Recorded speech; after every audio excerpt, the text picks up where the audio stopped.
I'm Bob Mayer, and I've been birding in urban Boston for more than 40 years, particularly around the parks and ponds of Olmsted's Emerald Necklace.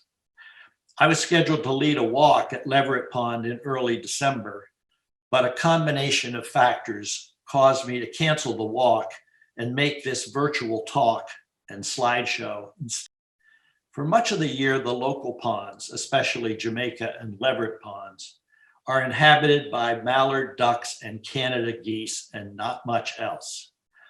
But by late fall into winter, many other species of waterfowl move down from their breeding grounds in Canada when water bodies freeze over and food becomes scarce up there. That's when birding becomes much more interesting locally.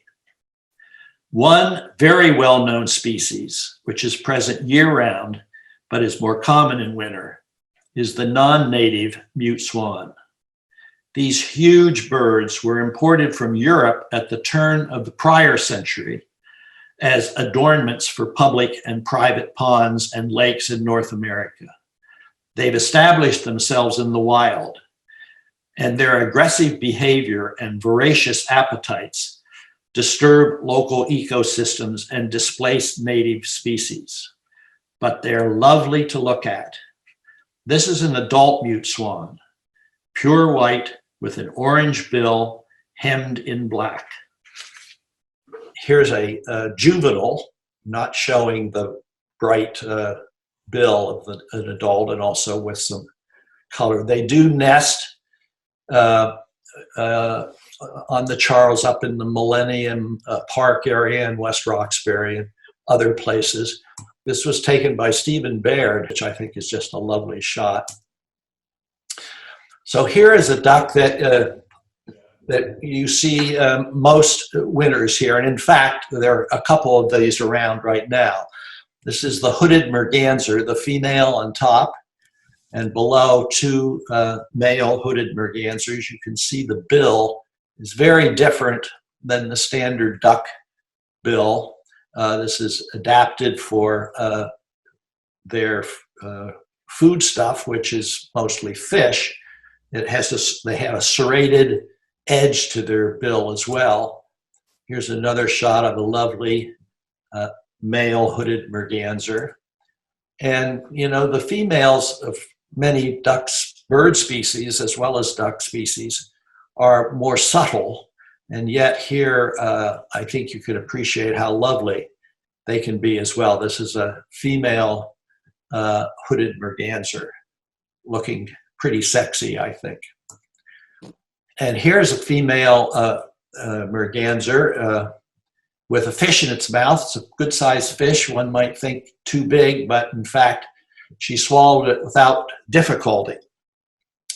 Unfortunately, hooded mergansers are not at the top of the food chain. So while they are predators, they also can be prey. And this is a kind of gruesome shot that I took on Jamaica Pond of a great blackback gull attacking a female hooded merganser. It eventually drowned the bird and ate it. Nature is not always pretty, and these blackback gulls can be very aggressive, particularly to small waterfowl.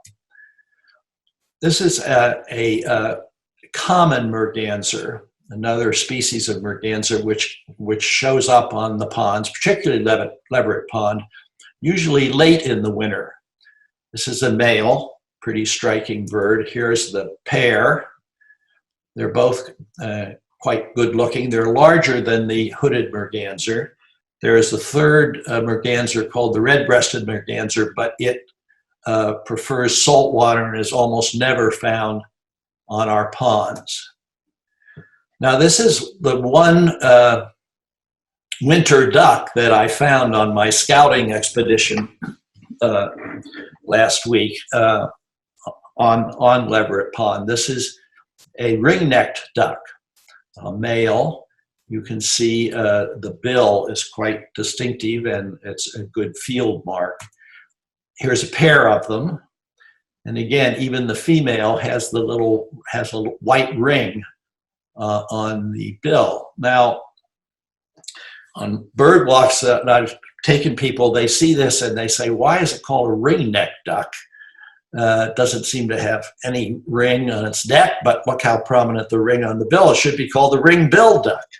Well, when these birds were first identified, ornithologists in those days did not use binoculars, but used shotguns. And it turns out that a dead ring-necked duck, if you look carefully at the male ring-necked here up at the upper right, has a little rusty ring around its neck. And that's how it got its name.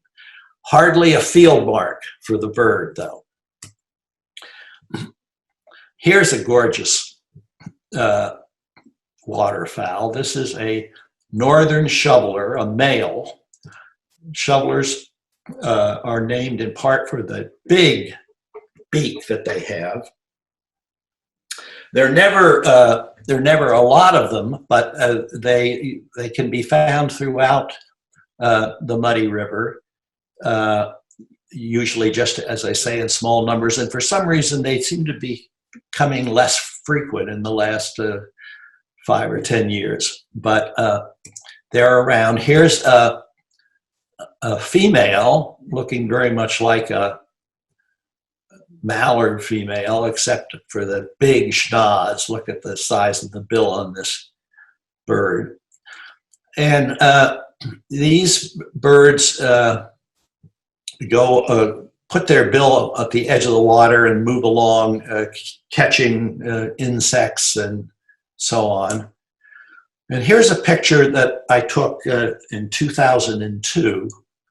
This was actually in the Fenway. A friend of mine and I were birding down there, and we came upon this male northern shoveler who somehow had gotten a plastic ring, I think probably a Gatorade bottle or something, up over its head so that it was in the shape of a bit. Here you can see it from front. So we tried to catch it, and while it was clearly incapacitated by this thing, it still could fly. So whenever we got near, it would fly 20, 40 feet away. We got the animal rescue involved and Audubon involved. No one succeeded in catching it. Eventually, it disappeared. But this is an illustration, particularly in an urban area, of how plastic can be deleterious not only to fish, but to birds as well. Here's one of my favorite dabbling ducks. This is the northern pintail. You look at the tail of this bird, you can see how it got its name, but it's striking coloration. This is the male. The female is also subtle, but quite attractive. And here's yet another shot of this northern pintail up against a male mallard. Now here's a diving duck, the bufflehead. Buffleheads appear on more commonly on larger ponds like Jamaica Pond, but you also see them on Leverett Pond. If you want to reliably see buffleheads, the place to go is Castle Island, because they also prefer to be closer to the ocean. This is a male. Here's the female. And it's just a lovely duck. They sort of look like a kid's stuffed toy or something. This is a pair of ruddy ducks. The female on the left, the male above and to the right. The field mark for the male is that white cheek, and also you can see the rusty color of the duck. But the other field mark with ruddy ducks is their habit of resting with their tail up in the air, giving them the nickname stiff tail. And because of this, you can identify ruddy ducks really from quite a distance. This is a picture, I think, in 2007. This is Jamaica Pond, of course, icing up here. And you can see there are hundreds of waterfowl here of various types, but this raft of ducks up front, if you look, sort of scan these little black dots, you'll see a number of them have a little spiny tail sticking up. And so even from this distance with this kind of poor shot, you can identify that there are a lot of ruddy ducks on this pond. The stiff tails give them away at great distance. Finally, here's a last shot of a ruddy duck. This is a male ruddy duck in breeding plumage. We don't see them this way, of course, because they're down here in the wintertime, but sometimes a few will hang out some. This one was in, I think, maybe Jamaica Pond. But you can see first why it's called the ruddy duck, but look at the bill on this bird. It strikes me as a kind of unnatural color. This sort of aquamarine blue, very, very striking. And now we move away from ducks per se to other kinds of waterfowl. This funny looking thing is American coot. They look like sort of round gray balls. But they have this bright white beak, not really duck-like, but very noticeable. And the other thing is that you can see here is they, in contrast to the male mallard behind it, they do not have webbed feet. They have lobed feet. So they have this little kind of webbing on each of their toes. They are related to a group of birds called rails, which are sort of hang out in marshes and so on. But they are present almost every winter on both Jamaica Pond and Leverett Pond. None so far this year that I have seen. Here is a pied-billed grebe. There are a number of grebe species. This is the only one that is likely to be seen on our local ponds. They're a tiny little duck-like bird, and they dive and can be down for a minute before so you can easily miss them because they come up and look around a little bit and then dive down. Here's another shot giving you some sense of perspective. This is 3 coots around this little pied-billed grebe. Now here, of course, most of you will recognize this is a cormorant, a double-crested cormorant. You look carefully at this particular photograph, you can see on the right side of this bird's head a little tuft, and that's one of the crests of the double-crested cormorant. 9 times out of 10 when you see a cormorant, you don't see that at all. This one's showing one off, and it's doing something here that's characteristic of this bird. Cormorants are a primitive species of bird, and they don't have the same amount of oil in their oil glands and their feathers, and as a result, they get bogged down and waterlogged, and so they get out and sit up on a rock or a branch, as this one is, spread their wings out to dry themselves out. I like this shot of the head of a cormorant because it seems to, at least to me at least, to kind of reveal the reptilian dinosaur ancestry of our avian population. Okay, so now we're going to go to the target waterfowl for Leverett Pond, the wood duck. And this is primarily the reason why I called off the walk, because there are no wood ducks on Leverett Pond right now. At least there weren't last week. There were a few seen at the end of October, very early November, and then nothing since then. Normally, this time of year, there would be wood ducks on the pond. The male here is upper left, the female also quite striking with a little eye spectacle is down below. And wood ducks first started showing up on Leverett Pond around the turn of this millennium. I think I recorded some in 1998 on the pond. But then they started to increase in number. And this was surprising because they're a shy, secretive duck, tend to hang out in forested lakes and ponds. Hardly a place is populated with people and noise and so on as Leverett Pond, but for some reason they like the pond. Here's a shot of the male. What a beauty. They're really a striking duck, and it's wonderful to see them. Here's the female, also very striking, subtle patterning. Here's a head-on shot, kind of fierce-looking male wood duck. As time went on during this century, they became more and more common on the pond in the winter. I think somebody reported seeing nearly 100 of them. I've never seen more than around 50, but here's a picture of more than 20 of them on Leverett Pond.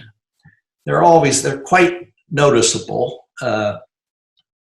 but even though they're hanging out here in an urban setting, they're shy. You know, they usually don't come up out of the water. They don't go for bread and popcorn and stuff, so they don't come up that way. But they're very present and can be seen on the Boston side of the little islands on Leverett Pond. Now, as I say, they come to Leverett every winter. So far, not this year, but they never stayed here. But Hugh Madison decided that maybe he could attract them to his favorite pond. So he and some friends put some wood duck boxes up a few years ago, more than a few now. And I remember at the time thinking, well, that's kind of a cute idea, but that's not going to happen. These are secretive ducks. They nested very secluded areas. And in fact, the first 3 years or so, there was nothing on these things. One year, I think a tree swallow nested or thought about nesting in one, but there were no wood ducks, and I smugly said to myself, I told you so. Well, then in August of 2015, a local birder spotted this. So this is a female wood duck to the left with 6 or 7 adolescent young following her around up on a tree branch on the Boston side of Leverett Pond. And indeed, since 2015, these birds have nested in Leverett Pond, I think every year. They nested this past summer. I think there were 2 broods this past summer, one on Ward's Pond and one in Leverett Pond. Here's another shot of a female wood duck with her brood. One year there was a female with 13 young on Jamaica Pond. So they've taken a fancy to the place. Now I'll just talk a little bit about a few other water birds on Leverett Pond. This is a black-crowned night heron. Night herons arrive in the area in April. They're most commonly seen down on the esplanade on the river, where they fish for the herring that run up river in the spring.